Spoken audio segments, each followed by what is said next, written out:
Salut les sacrées femmes. Ce soir, je suis très heureuse de vous présenter la sacrée femme de mode septembre, qui j'ai trouvée ici comme une perle rare. Elle n'est pas kérote ni égyptienne, mais elle adore et le pays, et la langue, et la musique. Elle ne vient tout droit de Californie, mais je la laisse se présenter elle-même. Hi Kira, No. again.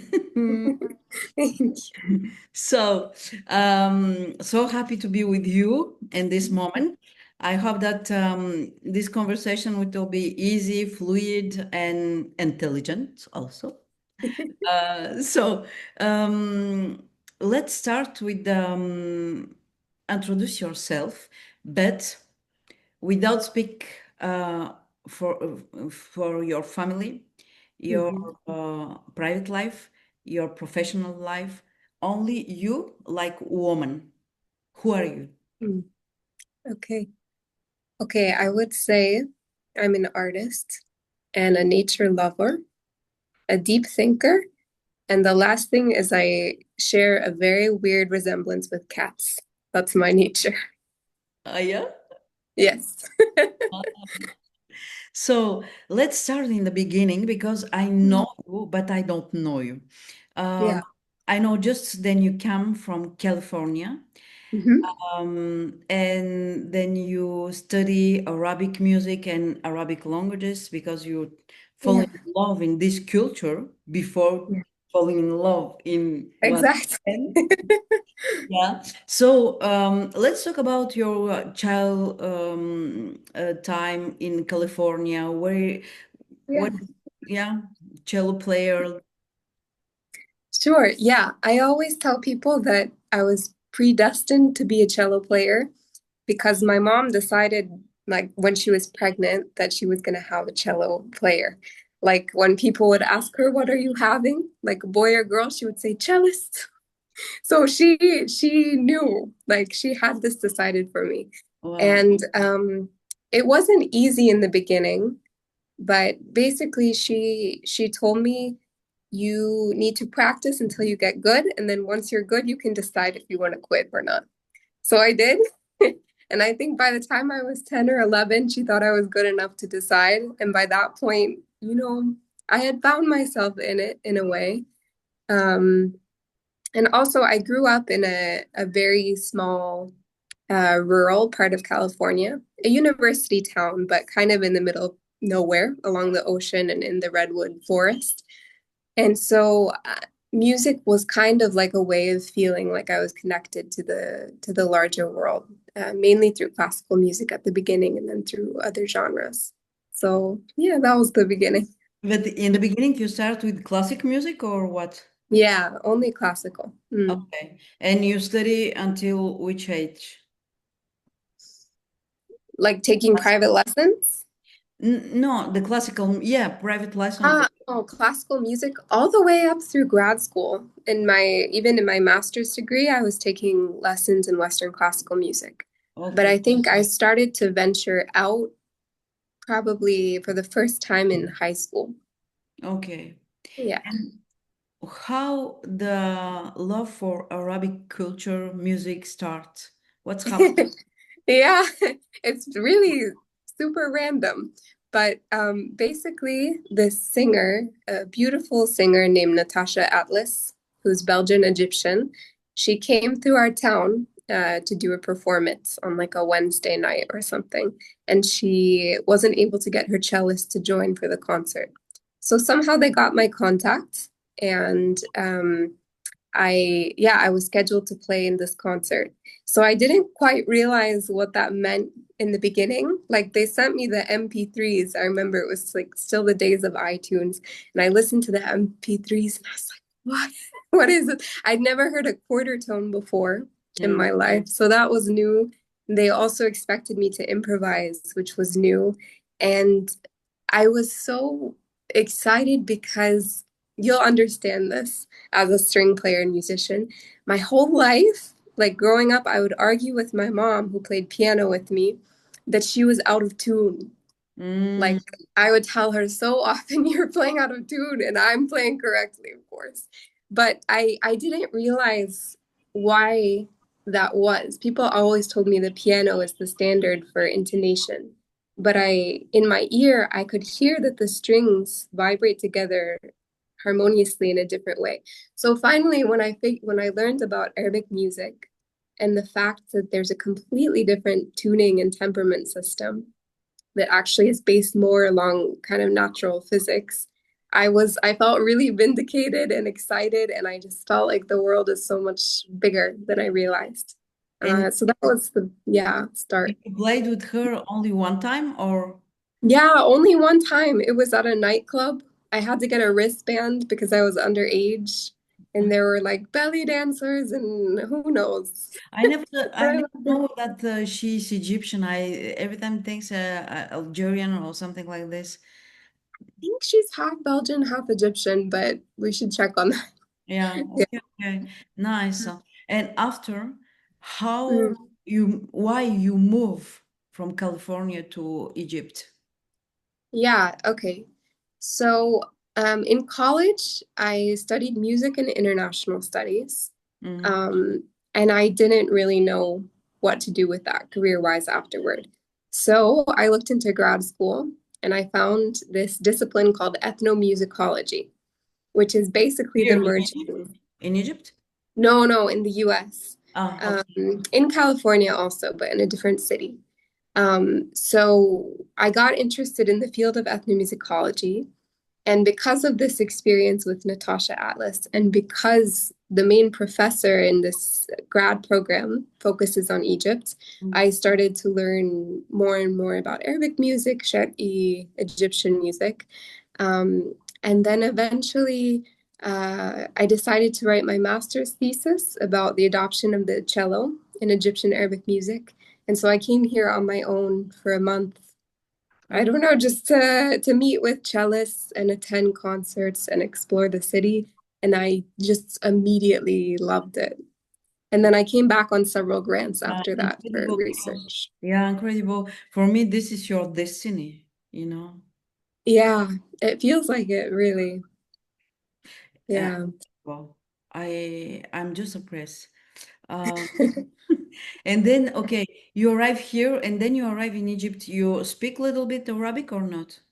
Yeah, yeah. I started learning Arabic in grad school, but Oh, I studied modern standard Arabic, which is a very high literary form of Arabic that, like, when you speak it on the street, people laugh at you. They think you sound like Shakespeare or something like that. So when I came to Cairo, I was speaking like Shakespeare, and then gradually I learned the dialect. yeah. But yeah. My next question, because Arabic is very different Uh, accent and country, different Arabic speaking. Yeah. yeah. Hmm. Nice. So you arrive in Egypt alone, alone. Yeah. And for you, the culture, it was shocked or not? Because California and Egypt Mm. is two opposite. Yeah. I think it was and it wasn't at the same time because during my master's degree for like 3 years, I read so much about Egypt, politics, history, Egyptian music. So I knew a lot and I studied Arabic. I knew a lot intellectually.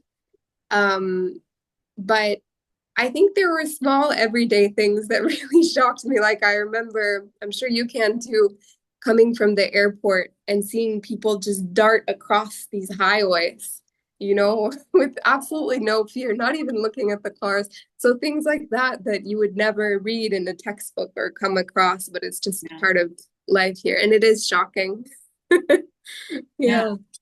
Yeah. I think in Egypt, you have a two possibility. You hate or you love. Yeah. The middle, it doesn't exist, you know. Uh, Yeah.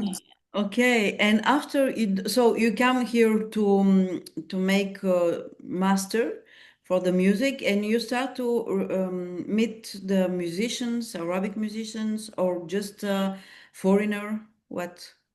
No, when I came on my own for the first time when I was finishing my thesis, I met with Arabic musicians only, especially Dr. Ahmad Ashur, who's one of the most famous Arabic music cellists I here. heard about him, but yeah, Yeah, he's very well known for making the cello sing. Like people say they can actually hear words coming out of his instrument. And it's true, he has a very, very vocal expressive style. So he was really generous and he lent me a cello to play with while I was here. And I went to his house and studied with him a lot and then met with other people too. Um, and yeah, even though I'm an introvert at heart and love to be at home typically, when I came to Egypt, I was out on the streets for like 14 hours every day, just going to this place and that and meeting people. And it brought out like a completely different side of myself. It yeah. was very strange. Yeah. So, we say that India and Egypt, Mm. the both of this country, it's not you decide to go in this country. Then you are Mm. ready, the country say come. I love that. I've never heard that, but it does feel that way, you Yeah. know? Wonderful. So, let's continue a little bit in this story because for me it's wow, story it's wow. After you meet one wonderful man, Egyptian man, he's Yeah. musician. He's not only musician, he's very nice singer, Arabic Yeah. traditional singer. No, correct, Mm. correct, huh?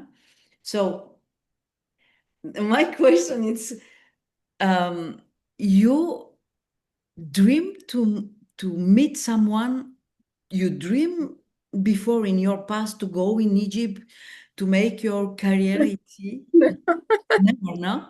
No, not at all. No, I was in a relationship with somebody when I came to Egypt. So I received the Fulbright grant for a Okay. year to do work for my dissertation. And at that point, I was in a long distance relationship with somebody. And I kind of knew, we both knew it wasn't gonna last that long. But I had no intentions of like meeting anyone. I was here to do my research and focus and, Yeah. and then I guess, yeah, life just happens. Yeah, I met Ahmed for the first time at a music jam in a cafe. And I always tell people like he walked in the door and I just felt like immediately calm. Like I don't know how, like there was just suddenly like a stillness. And then he started singing Mawel, which is a type of improvising in Arabic music, because of playing with Safa. Um, and yeah, it was just so beautiful. He had his eyes closed. It wasn't about showing off. It was just this like pure music coming out of him. And so from that moment, I was like, oh, I want to know this person. And we became friends for a while before it matured into something romantic. But from the beginning, I was like, he just felt like a soul twin or someone who like really resembled me in my core, you Mhm. know, like spiritually. So yeah, so So that now I want to switch for the question more without around the femininity. yeah. Because, yeah, because we know the both that in Egypt, the foreigner married with Egyptian, it's not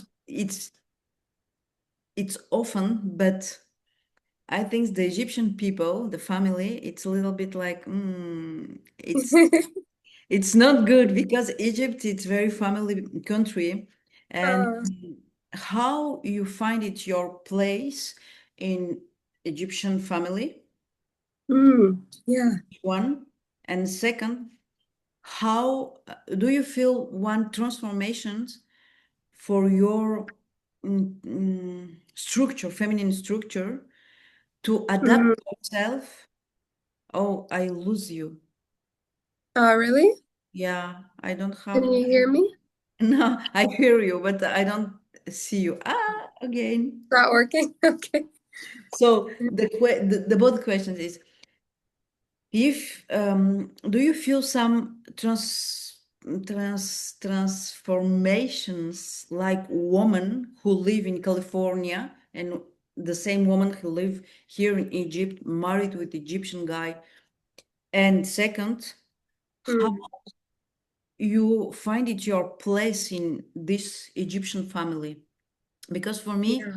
this is also Sacrée Femme, you know. Mm, I mm, have something inside to move, not to complain, but just to adapt yourself in different mm. cultures. I don't know. So Yeah, share those are it. good questions. Yeah. I think in terms of fitting into the family, there was never a moment where it felt hard or awkward or anything like that, which I think is a testament to Ahmed's family, especially his mother, who like talk about soccer femme. She's incredible. She just kind of like holds everyone together in this amazing way. But anyway, yeah, I always from the beginning felt like I was at home and it was my place. And even when my parents and my sibling came to visit, they were immediately welcomed with open arms too, even though, you know, there are language barriers, cultural barriers, everything. But I think, like I said with Ahmed, like I think on a very core essential level, we're so similar. And so all of the other little details don't really matter. You know, you laugh about the things that aren't quite understood in the beginning and then you just go on. But yeah, it was never I don't think of it as like an accomplishment or anything like that to have been accepted in the family. Like on the opposite side of things, I feel like they are just such beautiful people. Like I fell in love with his family as well as with him, you know what I mean? So yeah. And then the second question about like femininity and how I express myself, it's a really big and difficult question. Um, I think I've gone through a lot of phases in terms of my own gender expression throughout my life, kind of like settling into identities and moving through phases and stuff. And I think in the couple years before I came to Egypt, I became very like, how do I describe it? Like edgy academia, sort of non-binary, that type of thing. So I had like a boy cut and I was wearing blazers and really not leaning into the femme side of myself at all. Wow. And looking back, I think part of it was being afraid of not being taken seriously. Mm. Um, if I didn't kind of adapt or adopt that persona, I think it was a lot of things.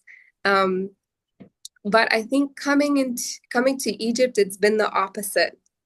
Like I lean into the femme side of myself more Mm. because I know that's what's accepted here. Um, but I've come to really love it. Um, I think, like before this conversation, I was thinking about femininity and womanhood and stuff like that. And I think I really hated being a girl, but I really love being a woman. And Yeah. I don't know why those two things are so different. But for me, like even in Arabic, when someone refers to me as bint, which means girl, it's a compliment usually because it's like you're still young and whatever. But I hate it. I don't want to be bint or girl ever. I love being referred to as a woman. Mm. And yeah, I think as a woman, I'm able to like lean into the femme in a way and just be whoever I am in that present moment. So Mm. yeah, I didn't quite answer the question, but I hope that makes sense. No, it's very nice, very nice. Because I have a similar experience with my daughter. She can Mm, like men, like this. yeah, And she studied here 2 years. And after 2 years, she completely transformed herself. But really. yes, completely. She Oh, became a woman. And yeah. it was incredible. So I think Egypt. make something, Yeah. you will be a woman, you know. But okay. And do you feel sometime then you have one relationship with ship with um, Upper Egypt? I really don't. I mean, I visited Upper Egypt twice with relatives, but there I felt like a complete tourist. Like it was maybe because I was with my family, but But not I, like tourists. No, no. If you feel that your soul yeah. was here before. No, I don't have that feeling. I've met a lot of people who do feel like they've had past lives in Egypt Yeah. very strongly. Um, I don't feel that way. It just feels like the timing,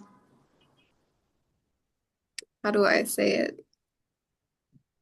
I don't know. I guess I'll put it this way.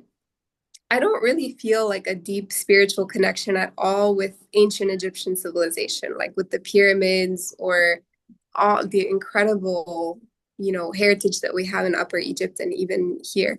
I feel like my place is more in the chaos of Cairo. That I don't know why, but that's more where I feel like I belong. So I don't think it's a past lives type of thing. It feels very current and fresh and like this is the timing now. Mm. Okay. So, Yeah. do you have one suggestions um, or idea? Then you want to share it with the woman in around your age. Mm. Yes, to because then I listen your story. I say, okay, the difference Mhm. doesn't matter because if the heart, if the love is here, and Mhm. both of person, uh, Mhm. the difference disappeared. Huh? Then Wait, say it again. the love it's here. Then the heart is here. Then you meet heart with heart, not just I'm American and you're Egyptian. No, it's heart with heart. Yeah. Two hearts meet each Mm. other. Sorry, um, the difference disappear. No. Yeah. Hmm. So, do you have suggestions for the woman around your age who live broken heart because have a lot of difference and say no, it's not for me. Nah, nah, nah.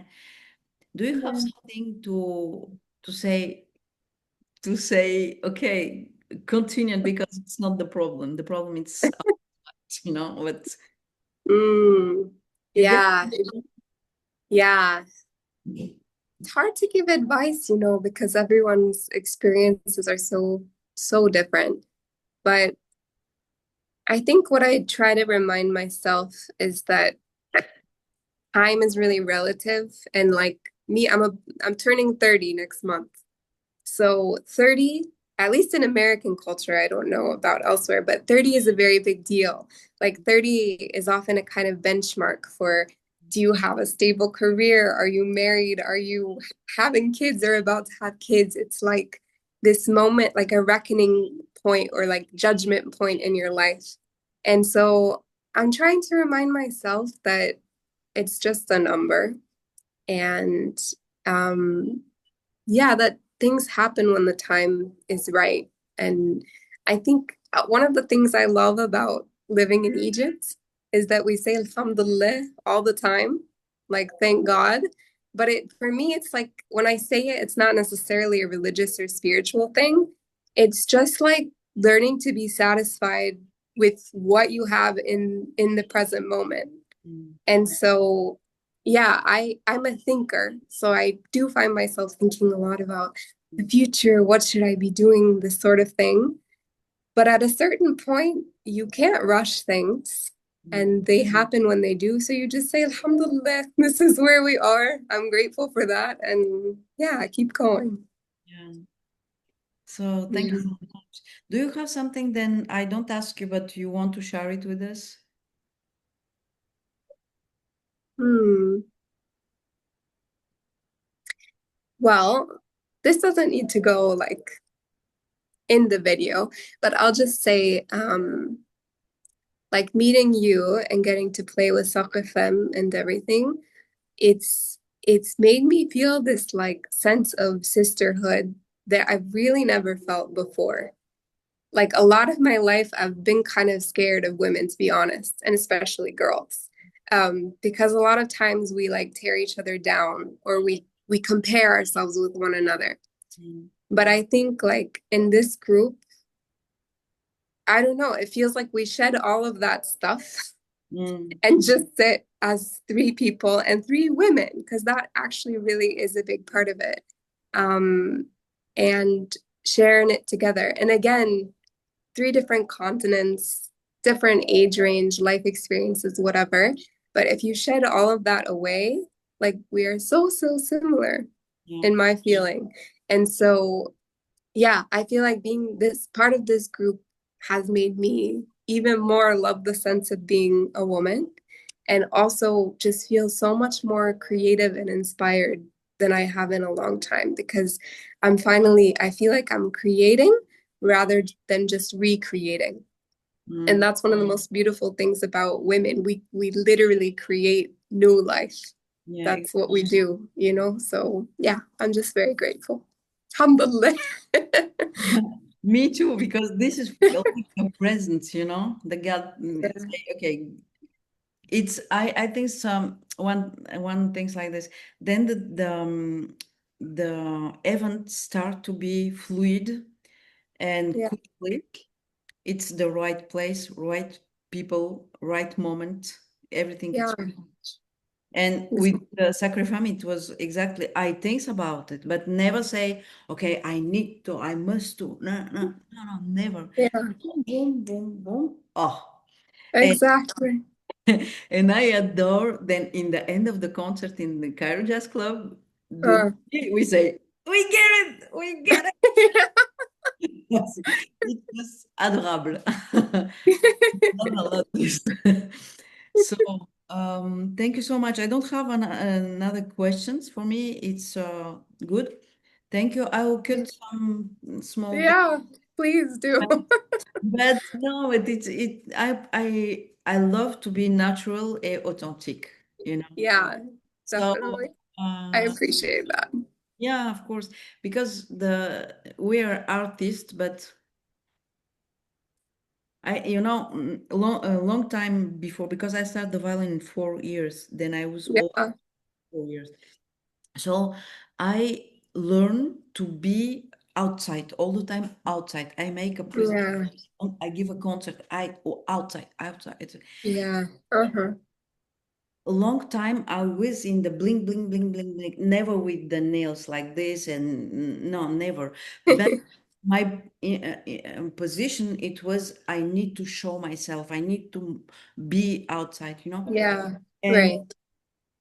a few years before, I switch because Mm, maturity also because grow up in the age, but yeah, I switch because I understand that the real I am artist. I can't stay one day without creations, but the yeah. real artist, he shut up and he create. Bas. Yeah, Because yeah, the most important thing is not the result, it's the creation. exactly.